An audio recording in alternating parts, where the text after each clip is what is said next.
The gift that our threes are bringing into the world that no other type can fill that void in the same way is the true gift of value, worthiness, value, and glory. Because the threes were about success. They're looking after their success.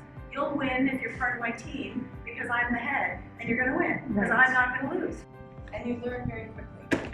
You're very fast learners. Very. Yeah. Usually fast talkers, usually fast doers.